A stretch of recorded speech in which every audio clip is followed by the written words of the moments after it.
it's JoJo from Mojo Jojo Plans, and today I wanted to do a quick video because spring is fast approaching. It will be here this weekend, so I thought it would be fun to do a video on how to destash some of your happy planner items that you might just have laying around your house. Maybe you don't use them anymore, maybe you're like me and you impulse buy and it ends up being things that you don't need, or maybe you just need to get rid of stuff in a way that is cost effective for you, so that way you can kind of replace money, like if you're needing money for other things, or you want money for more planner goodies, or maybe things that you'll actually use.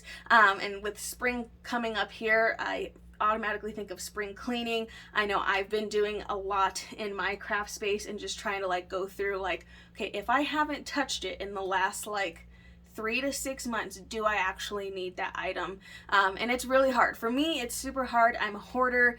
If you look in my craft, I save packaging, but I have a good reason for the packaging, because there's a lot of good things that I've been able to do with some of the packaging. But I have packaging, and then I have sizes that I don't really use that much of.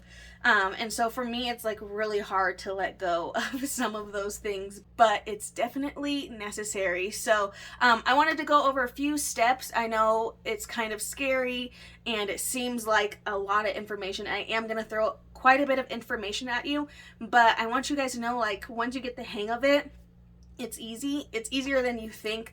There are just a few things that you have to make sure you do. That way it's just smooth. The transactions are happening, all of that good stuff. But I thought I would just do a video on it because I see a lot of people, how do I do this? How do I get rid of, maybe sticker sheets that you won't use? Maybe there's a sticker book you really like, but you don't necessarily need the whole book because there's only certain sticker sheets in that book that you want. So different things like that.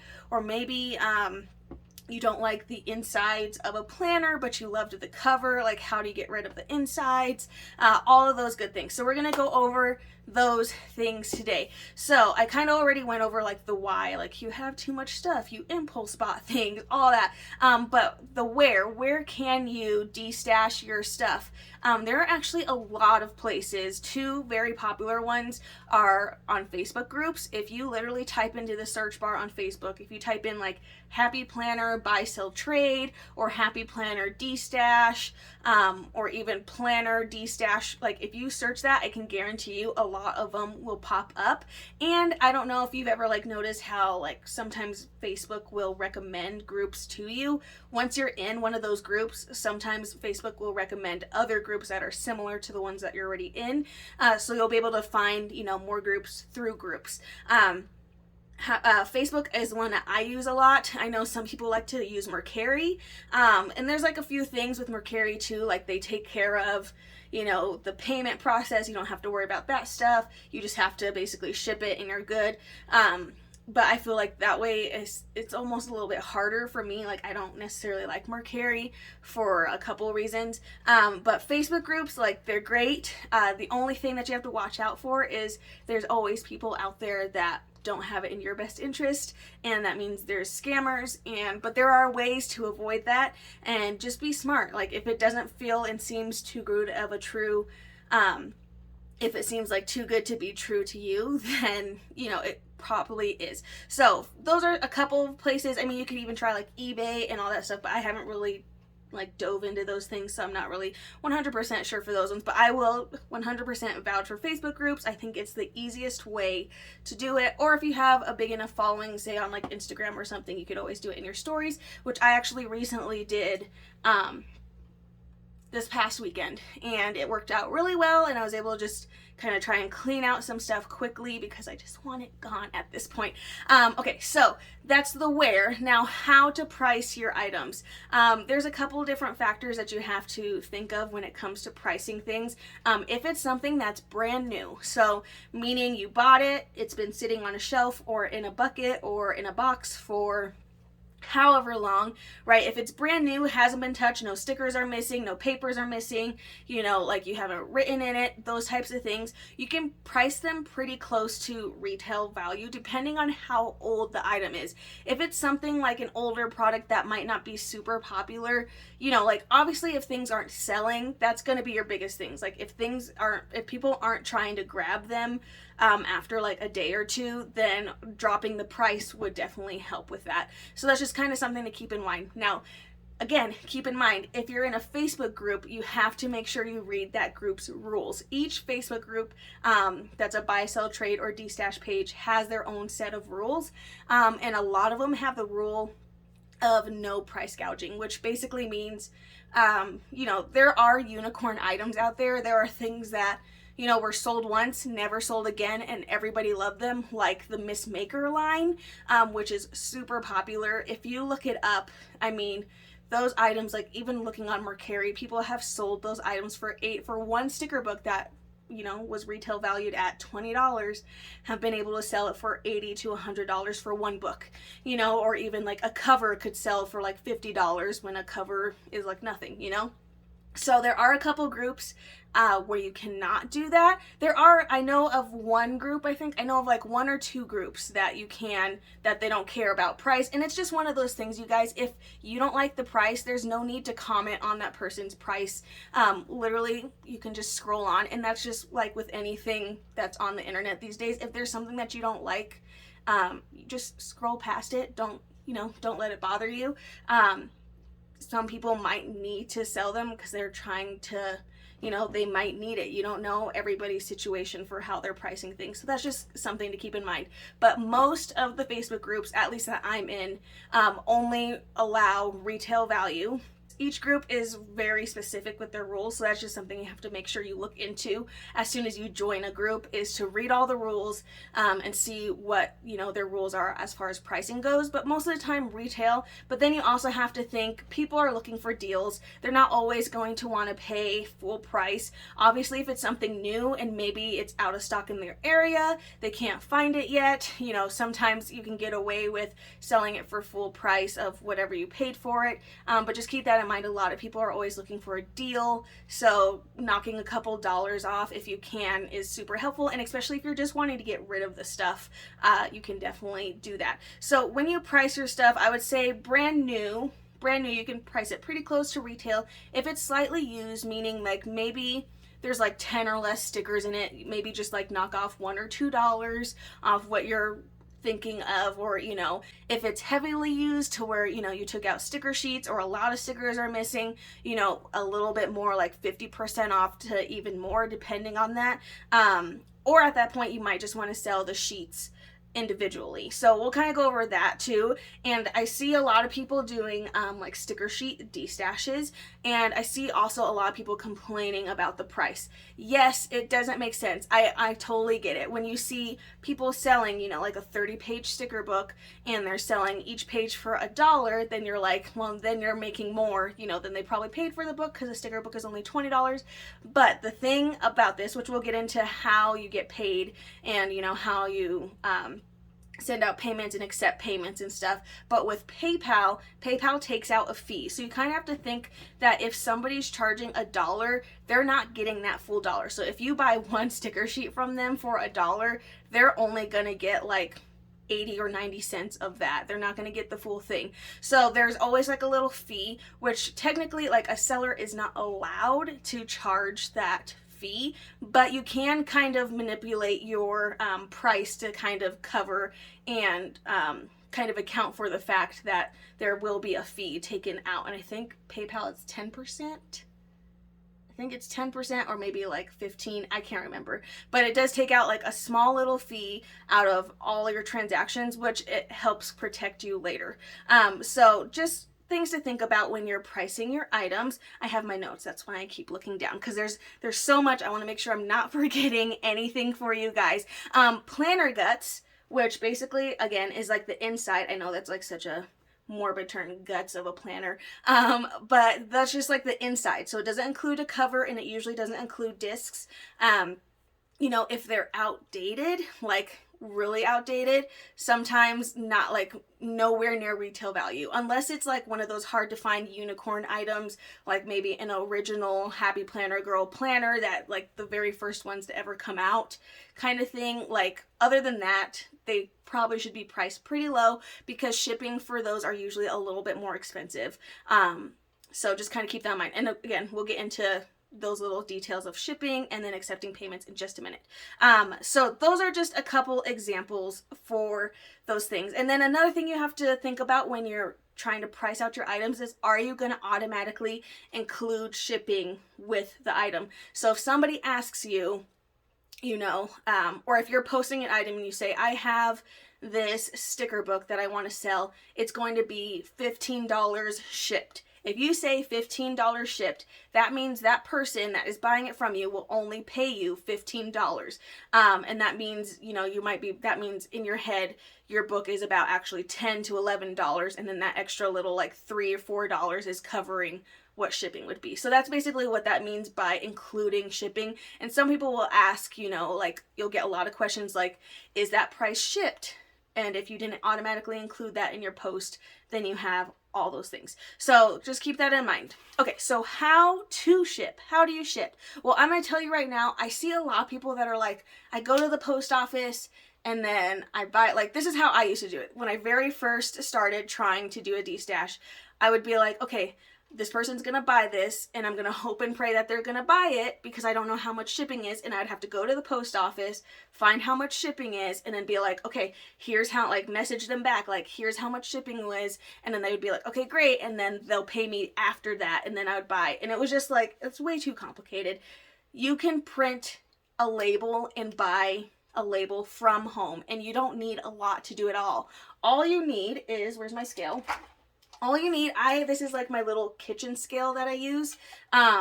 Like this was like less than $20, I think, on Amazon, and I will try to link it down in the description below.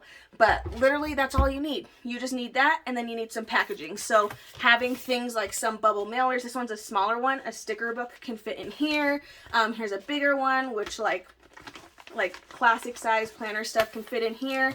You can get, these are flat rate priority envelopes that you can get from the post office for free. You can literally walk in, grab what you need, and then peace out.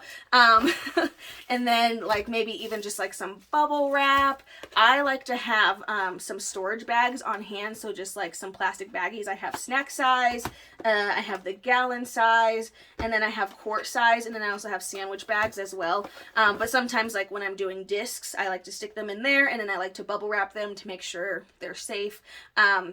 If I'm doing like planner guts, like just like the pages, I don't necessarily like throwing those just in a bag, because what happens if weather is bad and their package gets wet? So I like to throw planner guts, at least classic size fits in here, and mini, in a storage bag. Throw that in there first and then throw it in here. And everything, you guys, besides the stuff from the actual post office, you can get at the dollar store. I literally buy all my mailers. I get mailers from the dollar store. I get my bags from the dollar store, and they last me quite a while. And then I get bubble wrap. You can even get some boxes from there. And they have even bigger mailers if you need them.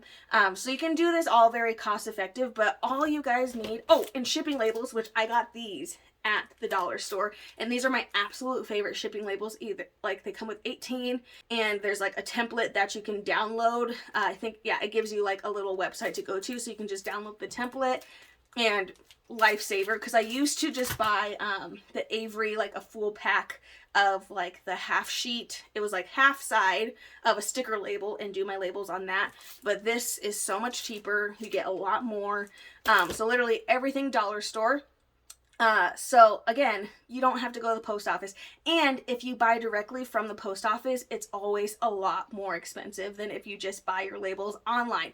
So I like to use pirateship.com, and I'll link it down in the description below, to at least help me determine how much shipping is going to be. And how you determine shipping is simply, and I'll show you like a little clip here of the website, but all you'll need to do is you'll need to ask, the person, like, if they say, I want this item, how much is it shipped to, this zip code? And usually in my posts for Destash, I always say, like, please provide your zip code and your PayPal email, because I'll need those if you're wanting this item, basically. Then all you need to do is take their zip code, make sure you weigh your items. A sticker book is usually in the packaging. So like in one of these guys, a little bubble mailer, a sticker book is usually around 8 ounces. So if you know that, and then you take that over to Pirate Ship, you can type in 6x9 for the size of it. It doesn't really matter, because PayPal, which is what I actually use to buy my label, doesn't ask you for those things for at least first class mailing. So it doesn't really matter, but just for pirate ship, you have to input those kinds of things. But 6x9, 9 ounces or 8 ounces, and then it'll tell you how much it costs, and it'll give you all the options of what's cheapest, what's the best route, if you want to do it a certain way, and then that's all. And then that way you can calculate, you know, and tell them, okay, it's going to be this much for shipping, and then this your item, and then here you go. And then you can give that to them, and they can decide from there if they want it. If they want it, then you'll need a PayPal email. Another thing to include with shipping is whether you're going to be shipping tracked or untracked. I personally always ship tracked, unless I have given the option to ship untracked, which basically means like you're shipping with stamps. Sometimes if you go to the post office, they have a little kiosk there where you can buy like a certain postage for like an envelope, maybe like a little bit of a bigger envelope. You could definitely do that, but then you don't get tracking with it. So you can, and usually like sticker sheets, like individual things, I usually think anything that's like super flat and is going to be like in a regular envelope or maybe like a large envelope, those things, I think up to, is it like 3 ounces? I don't remember how many ounces you can ship just with stamps. So there is definitely that option. I just don't like that option because I'd rather feel safer and know that like because I can look at the tracking, and my like the buyer, you know, can look at the tracking as well. So I prefer to ship everything with tracking. Yes, it's more expensive, but it's more of a peace of mind kind of thing. So that's kind of up to you if you're going to decide to you know, ship things untracked or, you know, tracked. That's just one of those things where you have to add the disclaimer, like, you know, like maybe it's something where like as soon as I have your stuff packaged, I will send you a picture of like me dropping it off at the post office or something like that. And then just like that extra little disclaimer, like I'm not responsible if this gets lost in the mail. Like if for whatever reason you don't, you know, get it, it is not on me because that could have been the post office. Like I've had stuff get lost in the mail before. So, you know, you just kind of have to do that. But at least with tracking, you can check the tracking yourself. I've had people be like, some people forget that they can see the tracking on their own end on PayPal. So sometimes they'll be like, just checking in on my package, and then I'll like go in PayPal, look at their tracking, and also resend them their tracking number. Because if sometimes you don't know that your tracking's already uploaded in there, it should be, especially if the person got the label off of PayPal. So you know, you could just go, and then that way then I can see like, oh, it looks like it's out for delivery today, or it says it's going to be there on this day, or it says this is where it's at, hopefully it's there soon, you know. So that's why I like tracked, just because it's just a little bit more peace of mind. Then there's no question. That way if somebody comes up to me and is like, I never got this, but then I look at the tracking and it says delivered, and I'm like, well, it was delivered, this is the address that I had, and this is what it was shipped to. And at that point it's not on the seller, because it was the buyer that should have been looking at their address, which I'll talk about a little bit later. But just definitely keep those little things in mind because it is really important. I prefer tracked. So if you can, I would pay, like if you're a buyer, pay that little bit extra to get tracked and have that peace of mind. But you definitely can ship with stamps. It's a lot easier to ship tracked, I think, because then you don't have to worry about it. I feel like there's more chances if you ship something that might be bumpy, or, you know, like post office might be like, well, this isn't flat, so this technically can't be shipped with stamps. So there's just like different things that you have to think about. I think like covers, I've shipped untracked before, and definitely like sticker sheets you can ship untracked. So just a couple of things to keep in mind, but that's basically what that means is if you're wanting untracked, that means it's just being shipped with stamps that you can just buy, like, you know, like the forever stamps or whatever. Or if it's tracked, that means like you're gonna get a tracking number kind of thing. So just keep those things in mind as well when you're thinking about shipping, which this leads us into how to accept payment. Now, I'm going to stress this so much. Do not, whether you're buying or selling, do not request any other form of payment. That is Scammer Alert 101. Okay, if somebody's asking you to Venmo them the money, or Cash App them the money, you guys, it takes like less than 5 minutes to make a PayPal account. It is not hard at all. And honestly, that's a red flag. As soon as somebody's like, great, can you pay me this way? That means you're not paying protected. PayPal is the only way that's going to protect you as long as you do goods and services. Now, if somebody asks you to do PayPal friends and family, do not accept that either. Just kindly tell that person, I only will do goods and services. And if that seller or buyer has a problem with that, then it's not worth the sale, because that is like red flags right there. Scammer alert. Okay. There are a lot of people, and it sucks that it's in our planner community, but there are a lot of people that'll say that, you know, they have an item and they never ship it to you, and then you're like out of your money. And if you paid any other way other than PayPal goods and services, there is no way to get your money back. If you pay through Venmo, Cash App, or even friends and family, there is no way, that there's nothing PayPal or anything else can do to get you your money back. You are just out of however much money. And I've seen on countless times people losing like 50 to like 100 and even more dollars worth because they weren't careful and weren't paying attention to those things. So if somebody ever asks you to, you know, pay a different way, just say, no, I only do this way. And you guys, it's like I said, it's not hard to set up a PayPal. It literally takes less than 5 minutes. And once you have it, you're all set to go. You know, that's all you need. Mercari, if you're selling on there, they have their own way payment system, so you don't necessarily have to worry about it over there. I have heard of like scamming on Mercari, however, like, the seller doesn't get paid until the buyer receives their product. And I have seen things where buyers, you know, will say something was wrong with their product, even though it really wasn't. So just either way, like regardless, just be careful. No, not necessarily, you don't need to know the person. You don't need to like, you know, search them and stuff, but just really make sure. I would just recommend PayPal goods and services. I can't stress that enough. I don't want anybody to get scammed, so just make sure you're watching out for that. And that also goes along with when you're creating your post a lot, and going back to like rules on Facebook groups. A lot of them do require you to take a picture of the actual item with like a little sheet of paper that has your name and the date. Yes, it's a pain in the butt, because that means if you have to repost it, you then have to retake pictures again with a new date on it. But you guys, it'll keep you safe. And if you ask, and you can even ask that seller, can you please, I actually recently had this, somebody do that to me, and I was totally fine with it, because I was like, yeah, like you want to be safe, I totally get it. But they asked like, all the items that I'm purchasing from you, can you take a picture of them all together with your name and date next to it? You know, just like little things, like it's okay to ask those things. And honestly, if the seller gets annoyed with you and is like, well, then I'm not going to sell it to you, then it's not worth it. You want to be safe. So just, you know, follow these things, and hopefully you'll just have like smooth transaction. You don't have to worry about it and all that good stuff. So again, PayPal.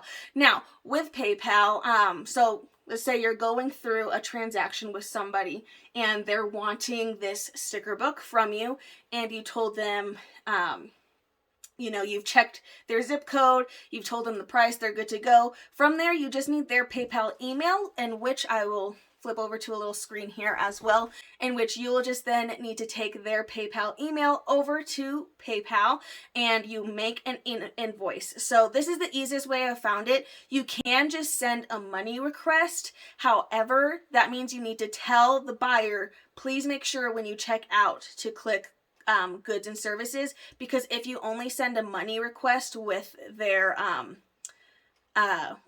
with their email, then it gives the buyer then the power to say, oh, this is friends and family or goods and services. You want to make sure it's goods and services, because A, it protects you and the buyer, so seller and buyer, and B, it gives you access to their address, and it's just a lot easier later on when you need to create your shipping label and pay for your shipping label. It makes it a lot easier. So just make sure they know. If you're gonna do the request route, that's totally fine, but you just have to make sure, please click goods and services, you know, when you're paying your this money request. But I highly suggest doing an invoice, because in the invoice, all you need is the email. You don't have to fill out any of the other information like name, phone number, blah, blah, blah. You don't have to do any of that, just their email. From there, then you can put in the item that they're buying. And if you're selling a lot of things at once, this is super helpful, because it can get really confusing of who bought what. Then you're having to go back to your post on Facebook several times to like figure it out, and it can get stressful if you're selling a lot of things all at once. So that way, if you make an invoice, you can put in there, this is for, you know, they're buying the what's a sticker book? Planner Babe classic size sticker book. Then there you can insert the price of the sticker book, and then as well as it lets you put the shipping, how much they are paying for shipping, and it'll give them the total. Then as soon as you click send, it will go over to them, and all they have to do is pay it, and then they're good and done.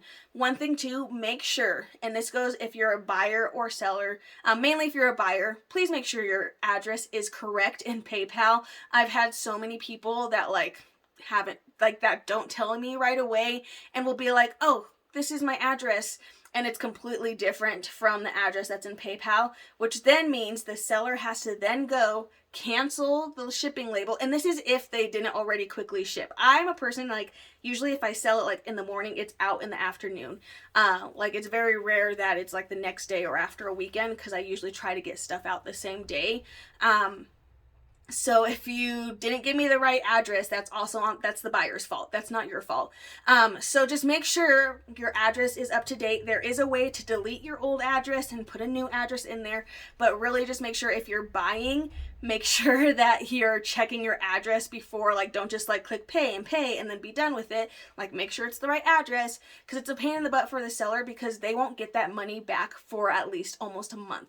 It takes a really long time to get a refund of a label that they had to void out because you gave them the wrong address, which is not fair to that person. So just, be aware of that. And so sometimes I like to ask, is your address in PayPal correct? And then sometimes in a private message, I'll be like, this is the address it's showing. Is that right? And they can either say yes or no, and then from there you can change it if you absolutely need to, but hopefully it's just correct and you never have to deal with it.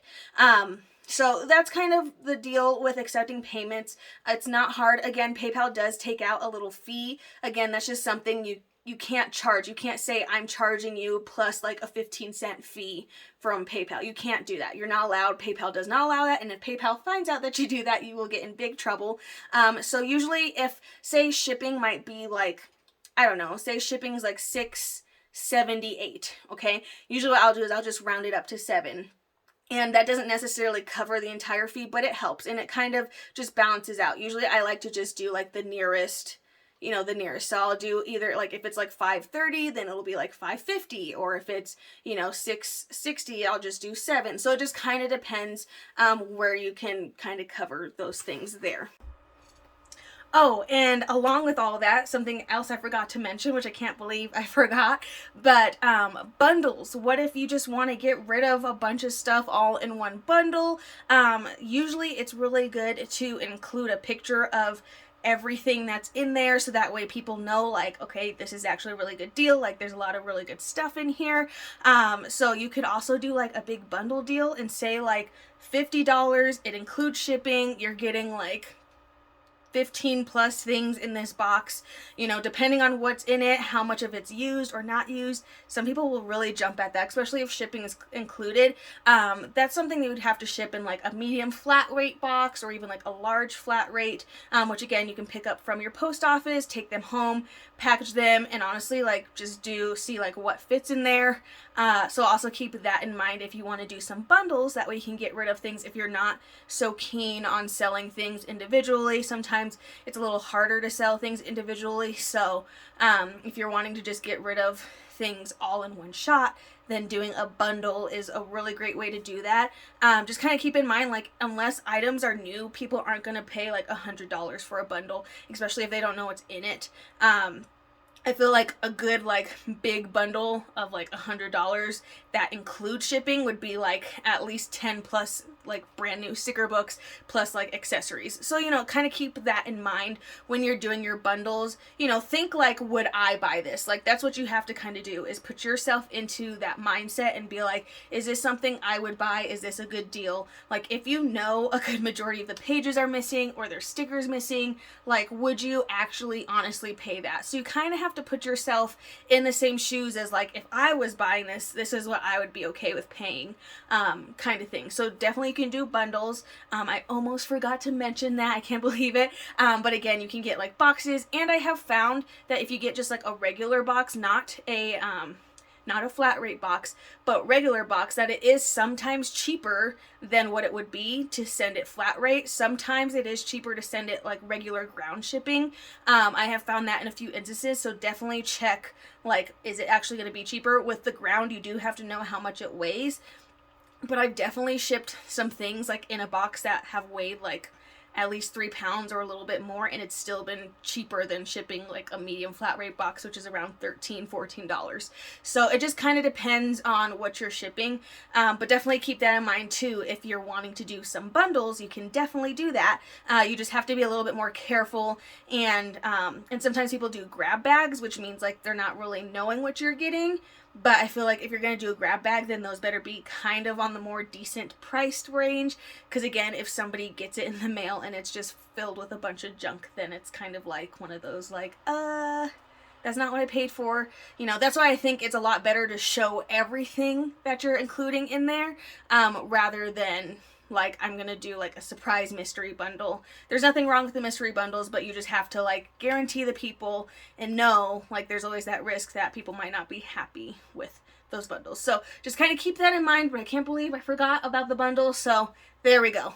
So I know that was a ton of information, so let's just kind of quickly go over that. So where is Facebook. I love Facebook. Again, you just have to search the groups and you will find a ton of them. I don't know if I'm necessarily allowed to like link them here, so I'm not going to, but they're not hard to find. So if you're on Facebook, just type it in the search and you should be able to find quite a few of them. And again, once you're in a group, Facebook will probably recommend to you some other groups that are similar that you can join as well. Make sure you answer the questions and read the rules, because that is the number one way to get kicked out of a group, is if you're constantly posting, you know, things that don't follow along with the rules. So just make sure that you read the rules.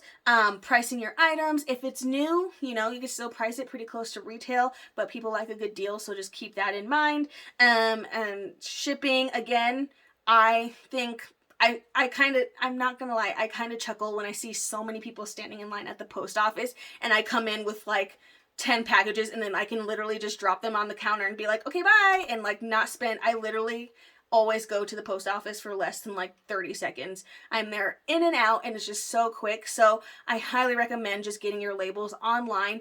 Pirate Ship, you can also, it's free to make an account and it's super, super easy to just also do labels. If you don't want to deal with PayPal, that's totally fine. The only nice thing about getting your labels over on PayPal is that it automatically puts the tracking number for the buyer in there. So you don't have to do that step later. If you get your tracking number from the post office because you know, sent it straight from the post office, or even over on Pirate Ship. Pirate Ship's a little easier because you could just like copy and paste, but like, you know, post office is going to give you a paper receipt in which then you need to type in, you know, all of the tracking number, which you have to upload to PayPal. So just kind of keep those things in mind. It is a little bit easier to just buy it online. Pirate Ship is completely free. You can upload a card that will always just charge, you know, shipping labels to. I use Pirate Ship all the time.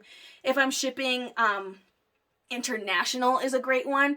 Pirate Ship is fantastic for shipping internationally. If you need to find out how much it would cost, I love Pirate Ship just to like find out how much something would cost to ship international, and it makes it so much easier. So I cannot recommend that website enough because I think it is fabulous. And again, I get all my materials either at Walmart or at the dollar store. And I would recommend, if you're selling like sticker sheets, I would recommend getting like the rigid mailers, just because if you just send them in like a bubble mailer or even just an envelope, there's a chance that they could get bent. And I know I wouldn't be happy receiving a bunch of bent stickers because it's like, what's the point? You know, so just kind of keep those things in mind. Oh, something I did not say. When you're doing shipping, yes, you want to find the cheapest shipping, but do not ever ship anything planner related media mail. Planner items do not count as media mail. Media mail is for like school books and like school materials. That's it. It is not for planner items, do not count. The post office and media mail takes a lot longer to ship because the post office will sometimes open the packages and make sure what is being shipped is what it says it is. There have been instances, and I've seen people post about it a lot, that sometimes when something has been sent media mail, if the post office finds out that it's not like an actual book, and a sticker book does not count, people, and a planner does not count, but if it's not a school book, they will charge the actual price of what it should have been, and the buyer who receives it will have to pay it before they can receive their package. So don't do it, because then you're going to get your buyer coming back to the seller, you, right? And, you know, mad at you. Like, I had to pay an extra $4 to receive my package. What's up with that? So just do not ship media mail. It does not work for anything planner related, so don't do it. Shipping is really easy once you get the hang of it, so don't let it stress you out. Again, accepting payments, PayPal, goods and services only. I cannot stress it enough. If anybody asks you for anything different, say no thank you and then walk away. Even if it's something you really want, even if nobody else is selling it, it's not worth it. And if the seller really wants to get rid of it, then they'll comply and they'll do PayPal goods and services. So buyer and seller, just beware of that. Please just make sure you guys are safe with that. And again, you have it fully in your right to ask them, can you please take a picture of this item with your name and date of like all the things that I'm purchasing from you. You have it in your full rights to ask that. And if a seller gets mad, yeah, it could be a little annoying because it's like, oh, I don't have time. But if they really want to get rid of the stuff, then they'll do it. So just kind of keep that in mind. But that's pretty much it, you guys. It's not hard. I know that was a super lot of information. But once you get the hang of it, like I said, it's not too hard.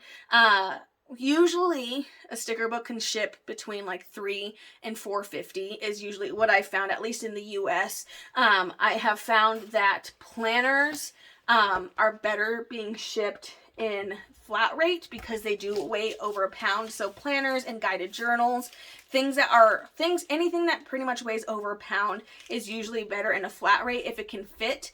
I would highly recommend, if you're shipping a planner, to take off the discs and just let the buyer know, I'm taking off the discs. I'm going to wrap them in some bubble wrap, stick them in a baggie so that way they don't break. You know, because if you just ship it in one of these things, they're most likely going to break. The post office is not gentle with things. Even if you say, please be gentle, I feel like they're not usually gentle. And it's not always just the post. It's, you know, when things are getting bumped around all the time, who knows, right? So just kind of keep those things in mind. It's super easy. If you have any other questions about things, I'll try my best to answer them down in the down in the comments below. But you guys, I hope this video was helpful. I'll try to type out some of like the instructions and steps in the description. That way you kind of have like another place to kind of reference those things. But it's not hard. It's a lot of information just thrown at you, but once you get used to it, you know, like, you know, take my pictures, make sure my name and date is next to the picture, or not next to the picture, is in the picture, you know, post it, make sure make sure you're including, like, if it's from a smoke-free home, if you have pets, you know, some people might be like highly allergic to those things, so you gotta be aware of those. Again, just read the rules of the Facebook groups if that's where you're going to sell.